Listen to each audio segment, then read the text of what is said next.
जय श्री कृष्ण। आप सभी को आषाढ़ मास के कृष्ण पक्ष की योगिनी एकादशी की ढेरों शुभकामनाएं। प्रिय भक्तों, आज हम बात करेंगे इस वीडियो के माध्यम से कि योगिनी एकादशी का व्रत आपको किस दिन करना चाहिए, 21 को या 22 को, 21 जून या 22 जून।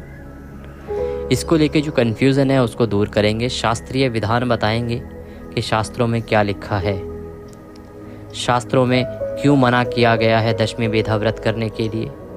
क्या 21 तारीख को व्रत करने से आप नरकगामी हो सकते हैं या पाप लगेगा क्या, या 22 तारीख को व्रत करने से पाप लगेगा। एक दिन व्रत करने से तो निश्चित रूप से पाप लगेगा। ये शास्त्रीय विधान है, आपको सब कुछ समझाएंगे, सभी पुराणों की बातें आपके सामने रखेंगे कि किस पुराण में क्या वर्णन आता है, और जब आप उसको सुनेंगे तो स्वयं जान पाएंगे कि क्या सही है और क्या गलत। इस एकादशी की पूजा कैसे करनी है, विधि क्या है, नियम क्या है, क्या भगवान को अर्पित करना है, क्या अर्पित नहीं करना है, इस प्रकार से संपूर्ण शास्त्रीय जानकारी इस वीडियो के माध्यम से हम आपको प्रदान करेंगे। आपसे निवेदन है कि वीडियो यदि थोड़ा सा भी उपयोगी लगे तो कृपया एक बार लाइक अवश्य कर दीजिएगा। अपने व्रत की सफलता के लिए भगवान श्री हरि का आशीर्वाद प्राप्त करने के लिए कमेंट बॉक्स में अवश्य लिखिएगा जय श्री हरि या जय नील माधव भगवान। जय नील माधव इसलिए क्योंकि ये जो एकादशी है ना, इस एकादशी पर विशेष रूप से नील माधव स्वरूप का पूजन आपको करना चाहिए। ये भगवान जगन्नाथ के प्रादुर्भाव का महीना है और इसीलिए इस समय भगवान जगन्नाथ के यहाँ उत्सव भी मनाया जाता है। तो ये एकादशी महत्वपूर्ण है। इस पर यदि आप पूरी जगन्नाथ स्वरूप का पूजन करते हैं तो ये अत्यंत कल्याणकारी बताया गया। आप देख रहे हैं देवभूमि ज्योतिष संस्थान का प्रतिष्ठित यूट्यूब चैनल देवभूमि धार्मिक। हम यहाँ पर सभी व्रत और त्योहारों की सही शास्त्रीय जानकारी प्रदान करते हैं। आपको पंचांग और ज्योतिष शास्त्र की गणना के आधार पर बताते हैं कि कौन सी तिथि कब है, क्या मुहूर्त है, कब आपको व्रत करना चाहिए। शास्त्र के आधार पर, पुराणों के आधार पर आपको बताते हैं कि इसकी विधि क्या है, नियम क्या है, कैसे व्रत करना है, कैसे नहीं करना है, क्या इसकी कथाएं हैं। तो सभी व्रत और त्योहारों की सही शास्त्रीय जानकारी यदि प्राप्त करते रहना चाहते हैं तो कृपया चैनल को सब्सक्राइब अवश्य कर लीजिएगा। जब आप सब्सक्राइब का बटन दबाएंगे तो वहाँ पर एक बेल का निशान बना हुआ आएगा, घंटी का निशान बना हुआ आएगा। सब्सक्राइब करने के बाद उस घंटी के निशान को अवश्य दबाइएगा, क्योंकि उसको दबाने के बाद ही आपको हमारे सारे वीडियोस मिलेंगे, अन्यथा आपसे जानकारी छूट जाएगी, वीडियो प्राप्त नहीं होंगे। तो सब्सक्राइब कीजिएगा और बेल आइकन को प्रेस कीजिएगा। आइए प्रिय बंधुओं, बात करते हैं आने वाली एकादशी की। आषाढ़ मास चल रहा है, आषाढ़ मास के कृष्ण पक्ष की एकादशी जिसका नाम है योगिनी एकादशी। योगिनी एकादशी की महिमा शास्त्र कुछ इस प्रकार से बताते हैं। शास्त्र कहते हैं कि यदि कोई व्यक्ति योगिनी एकादशी का व्रत करता है, पूजन करता है, कथा श्रवण करता है, तो उस व्यक्ति को 88,000 ब्राह्मणों को भोजन कराने का फल प्राप्त होता है। 88,000 अभिप्राय होता है 88,000, क्योंकि संभव है बहुत से लोगों को हिंदी में ना समझ आए। 88,000 ऑफ ब्राह्मणास को भोजन कराने का जो फल है वो इस एक एकादशी से आपको प्राप्त हो जाता है। इतनी अधिक फलदायी है ये एकादशी, इतनी अधिक पुण्यदायी है ये एकादशी। बात आती है, सबसे पहले हम आरंभ ही वहाँ से करेंगे जो सबसे बड़ा सवाल है, फिर आपके बाकी सवालों पर आएंगे कि चावल खाने हैं तो वो एकादशी किस दिन करनी है। क्योंकि बहुत सारे लोग ऐसे भी होते हैं ना जो केवल इसलिए एकादशी का पता करते हैं जिससे कि वो चावल खा सकें, कि भाई पंडित जी बता दीजिए एकादशी किस दिन है, जिससे कि हम उस दिन चावल ना बनाएं। तो वो भी आपको बताएंगे। व्रत किस दिन है ये भी आपको बताएंगे। प्रिय बंधुओं, इस बार सबसे बड़ा जो भ्रम है वो तिथि को लेके है कि 21 को व्रत करें या 22 को। देखिए, भ्रम तो सदैव रहा है 2 तिथियों में, लेकिन जो बाकी तिथियां होती थी ना, उन पर यदि आप दोनों पे ही व्रत कर लो तो कोई परेशानी नहीं होती थी। लेकिन इस बार ये जो एकादशी आ रही है, इस पर जो समय है वो समय सारणी कुछ इस प्रकार की बन गई है कि एक दिन व्रत करने से व्यक्ति निश्चित ही नरकगामी होगा। इसका निर्णय आप स्वयं कर पाएंगे। अभी हम आपके सामने जो पुराण है ना, उनका रिसर्च रखते हैं, आपके सामने रखते हैं ये बात कि पुराण क्या कह रहे हैं, पुराण क्या कह रहे हैं, किस दिन व्रत करना चाहिए, कौन सी एकादशी उत्तम है और कौन सी अनुचित है। यहाँ हम एक पुराण की नहीं 4 पुराणों की बात करेंगे। 4 बड़े पुराणों में इसके विषय में वर्णन आता है और उसको सुनने के बाद आप स्वयं निर्णय कर पाएंगे कि आपको एकादशी का व्रत जो करना है वो 22 को ही क्यों करना है। देखिए, हम बताएं, व्रत जो है ना वो 22 तारीख को करना है, 21 को नहीं। अब बहुत सारी जगह पर 21 लिखा हुआ है, इसलिए लोगों में कन्फ्यूज़न है। गूगल पर बहुत सारे आर्टिकल 21 के चल रहे हैं। हमारे ऑफिस में भी बहुत सारे लोगों ने कॉल करके पूछा है। बहुत सारे आप जैसे दर्शक हैं जो कमेंट करके पूछ रहे हैं कि पंडित जी वो 21 बता रहे हैं, 22 कैसे।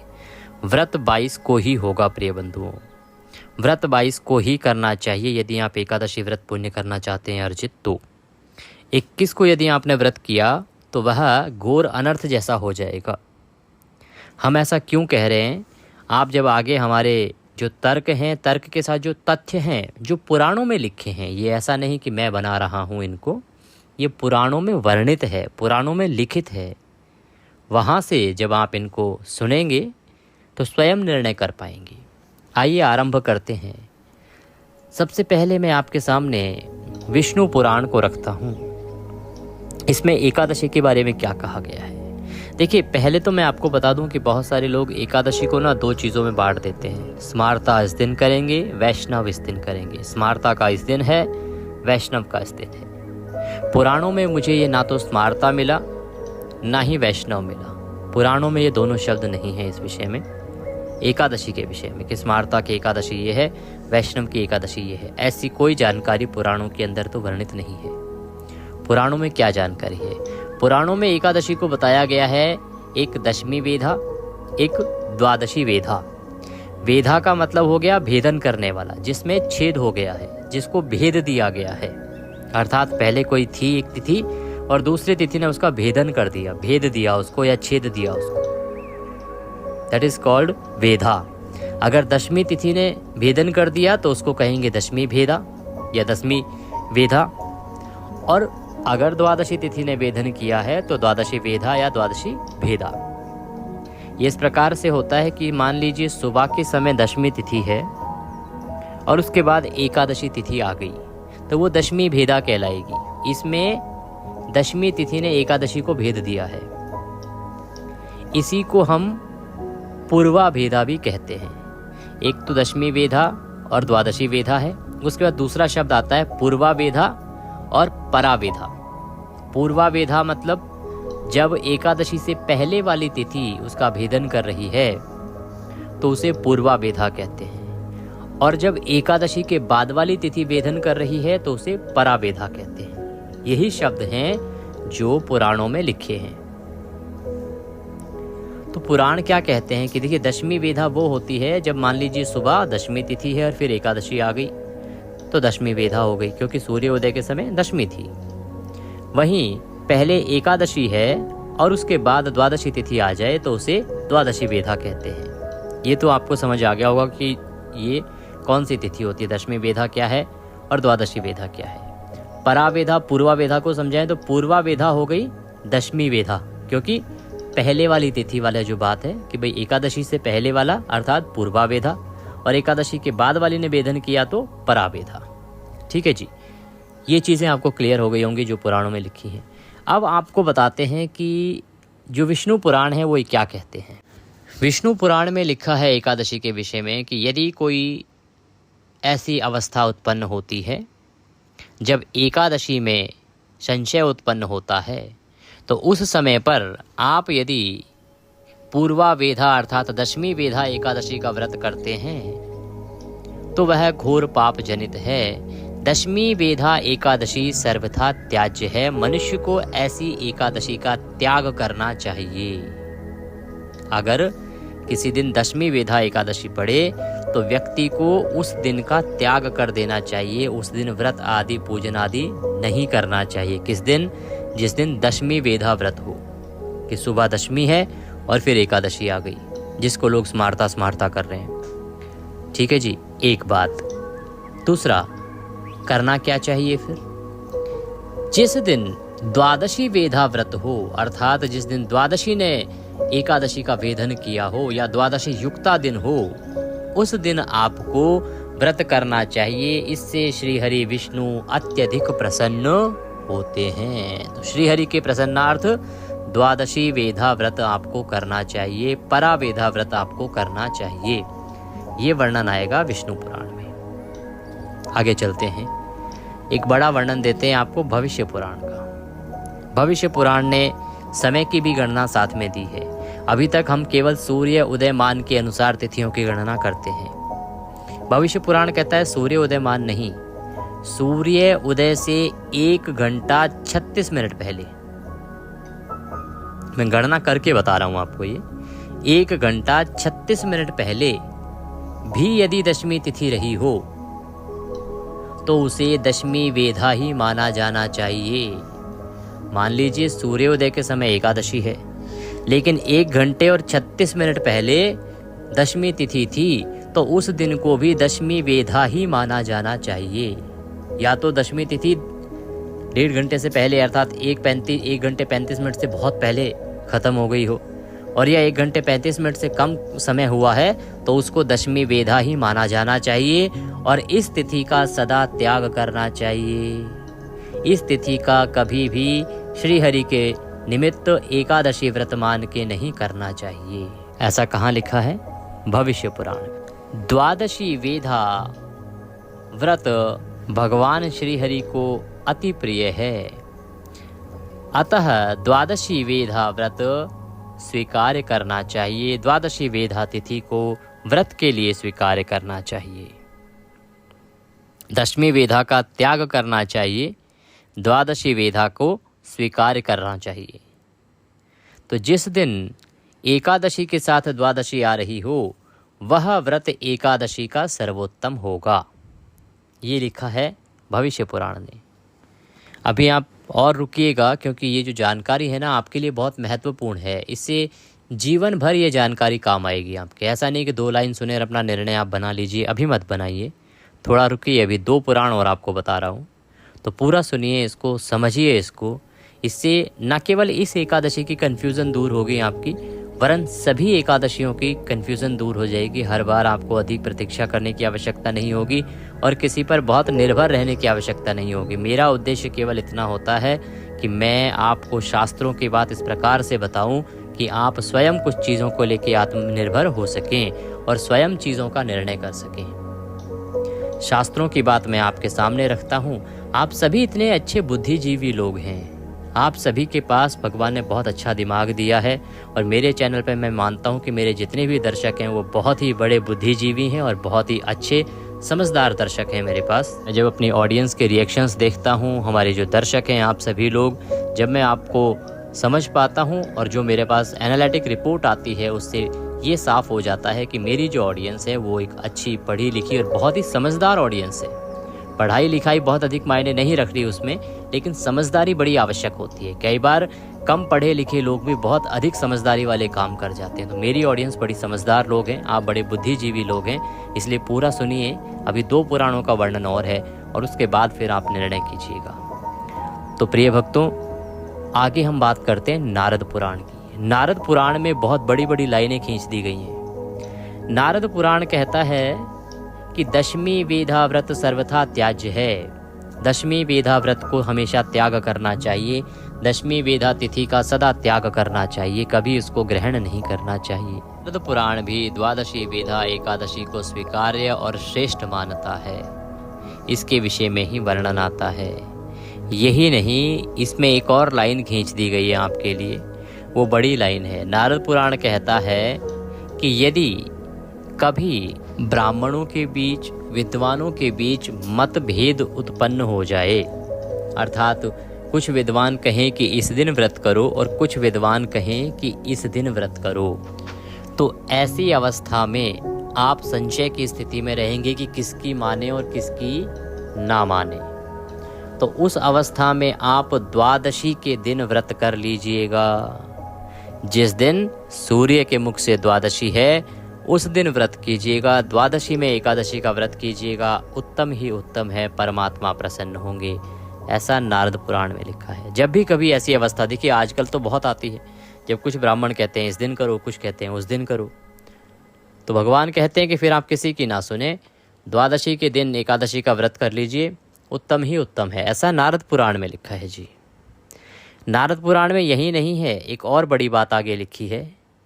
नारद पुराण कहता है कि यदि कोई आके आपसे कहता है कि इस अमुक पुराण में लिखा है कि दशमी वेधा एकादशी करने चाहिए, श्रेष्ठ होती है, और वो ये कहे कि ये पुराण ब्रह्मा के द्वारा लिखा गया है, स्वयं ब्रह्मदेव के द्वारा लिखा गया है, तो उसकी बात को भी यकीन ना कीजिएगा, उसकी बात को भी नहीं मानिएगा, उसकी बात को भी मिथ्या और झूठ समझिएगा। स्वयं ब्रह्मा भी अगर आके कहें कि दशमी वेधा एकादशी करो तो उसको भी त्याग दीजिएगा। इतनी बड़ी लाइन खींच दी गई है कि दशमी वेधा एकादशी तो करनी ही नहीं है। स्वयं ब्रह्मा भी आके अगर बोलें कि उत्तम है तो उनकी भी नहीं सुनिए। इससे ज़्यादा और बताइए क्या सुनना चाहेंगे आप। इतना लिखा है नारद पुराण में साहब। अब एक बड़ी लाइन जो हमारे पास है गौरी शंकर संवाद से, उसको भी आपको अवश्य सुनना चाहिए। जब माता पार्वती चर्चा करती हैं भगवान शंकर से इस एकादशी के बारे में, तो भगवान शंकर कहते हैं कि जो व्यक्ति दशमी वेधा एकादशी करता है, दशमी वेधा एकादशी करता है, हे पार्वती, वह स्वयं अपने लिए नरक की कामना करता है। समझ रहे हैं आप? अर्थात यदि आप दशमी वेधा एकादशी कर रहे हैं तो ये समझिए कि आप नरक मांग रहे हैं भगवान से। ऐसा कहा गया है, ये वर्णन आता है गौरी शंकर संवाद से। ये सुना आपने कि किस किस पुराण में क्या क्या लिखा है। क्या निकला अंत में कि दशमी वेधा एकादशी भूल के भी हमें नहीं करनी चाहिए। दशमी वेधा एकादशी अगर हम करेंगे तो नरकगामी तक हो जाएंगे, इससे बुरा क्या है। तो अब बात आती है कि ये तो समझ गए हम कि हमें दशमी वेधा एकादशी नहीं करनी है, पर 21 को क्यों नहीं करनी है साहब, हम 22 को क्यों करें? अब बताते हैं इसके विषय में। देखिए, एकादशी तिथि कब आरंभ हो रही है? आने वाली जो एकादशी है ना, ये एकादशी तिथि आरंभ हो रही है 21 तारीख को सुबह 7:18 पर। समाप्त कब होगी? 22 तारीख को। 22 तारीख को सुबह 4:27 पर। अब देखिए, सुबह क्योंकि 21 तारीख को दशमी तिथि है और फिर एकादशी लगेगी, तो ये कौन सी एकादशी हो गई? हाँ, सही समझा आपने, दशमी वेधा एकादशी। 21 तारीख को है दशमी वेधा एकादशी। इसे पूर्वा वेधा भी कह सकते हैं। और दशमी वेधा एकादशी तो सर्वथा त्याज्य है, त्याग ही करना चाहिए, त्याग के योग्य ही है। तो फिर क्यों व्रत करना है 21 का साहब? अब बहुत से लोग कहेंगे जी गूगल पे ऐसा आ रहा है, बहुत से न्यूज़पेपर हैं, देखिए मैं यहाँ किसी का नाम तो नहीं ले सकता, बहुत से चैनलों के नाम से भी आर्टिकल्स वहाँ पे आ रहे हैं। देखिए, उसमें कारण हो सकता है कि वहाँ पे क्या है, बहुत सारी खबरें जो हैं रिपोर्टर लिखते हैं। तो रिपोर्टर ने तो अपना कैलेंडर देखा, कैलेंडर में देखा ओहो 11 से इस दिन लगा रखी है, उन्होंने अपने अनुसार बता दिया कि भाई 11 से इस दिन है तो इसी दिन होगा व्रत। क्योंकि ना तो उनका काम है पुराणों को पढ़ना और ना ही वो पढ़ेंगे। ये काम हमारा है क्योंकि हम ब्राह्मण हैं और ब्राह्मणों का काम है, हमारा दायित्व है कि हम इनको पढ़ें। हम पढ़ते हैं और आपको सही जानकारी उसके अनुसार प्रदान करते हैं। तो मैं उनकी कोई गलती नहीं निकालता उसमें, क्योंकि वो रिपोर्टर हैं, उनका काम ये नहीं है कि पुराणों को पढ़ें और पुराण की कैलकुलेशन को निकाल के फिर वो आप बताएं। वो अपने काम को अपने तरीके से कर सकते हैं, जर्नलिज्म उनका काम है। ये पंचांग देखना और उसकी पुराणों की गणना को करके बताना उनका काम नहीं है। इसीलिए शायद गूगल पर बहुत सारी जगह पे कुछ अलग अलग न्यूज़पेपर के नाम से जानकारी गलत प्रकाशित की जा रही है। कहा जा रहा है 21 तारीख को व्रत कीजिए, 21 तारीख को व्रत कीजिए, 21 तारीख को व्रत कीजिए। वो कह रहे हैं 21 तारीख को एकादशी है, व्रत कीजिए, ये गलत समझ रहे हैं आप। और अगर कोई कह भी रहा है तो क्षमा कीजिएगा, वो गलत कह रहा है, उसको शायद जानकारी नहीं होगी। इस एकादशी का व्रत आपको 22 तारीख को ही करना चाहिए, क्योंकि एकादशी का व्रत सर्वथा द्वादशी युक्ता द्वादशी वेधा ही श्रेष्ठ होता है भगवान श्री हरि के निमित्त। और इन पुराणों की जानकारी के बाद तो अब ये भी नहीं सोचना चाहिए कि दशमी वेधा कर ले तो कोई बात नहीं। बात है, क्योंकि दशमी वेधा करेंगे तो नरक में भी जा सकते हैं। तो ये तो आपका क्लियर हो गया कि आपको व्रत कब करना है, और ये अभी के लिए नहीं, आगे के लिए भी क्लियर हो गया। जब भी कोई ऐसी अवस्था आएगी आप स्वयं निर्णय कर पाएंगे। वैसे तो आपको इसकी ज़रूरत पड़ेगी नहीं, क्योंकि हम अपने चैनल पर सारी चीज़ें आपको समय से प्रदान करते हैं। अब बात करते हैं कि जो लोग केवल ये जानना चाहते हैं जी एकादशी किस दिन है, चावल किस दिन नहीं खाने, ये बता दीजिए। प्रिय भक्तों, चावल नहीं खाने 21 तारीख को, क्योंकि एकादशी 21 तारीख को है। एकादशी 21 तारीख को है, चावल 21 को नहीं खाने हैं, लेकिन व्रत जो है वो 22 को ही करना है। यहाँ पे एक सवाल आया है हमारे पास कि पंडित जी जब निर्जला 2 दिन थी तब तो आपने कहा था कि दोनों दिन उत्तम व्रत है, तब पहले दिन में आपने मना क्यों नहीं किया? देखिए प्रिय भक्तों, निर्जला एकादशी जिस दिन थी ना, तो निर्जला एकादशी समाप्त हो गई थी उस दिन रात्रि को 2:10 के आसपास, और सूर्य उदय होता है 5:30 बजे। तो 1 घंटे 36 मिनट वाला जो नियम है ना, वो भी लागू नहीं हो रहा था वहां तो, क्योंकि निर्जला जब 2:15 बजे आरंभ हो गई, इसका मतलब कि सूर्य उदय से 4 घंटे पहले ही दशमी तिथि समाप्त हो गई।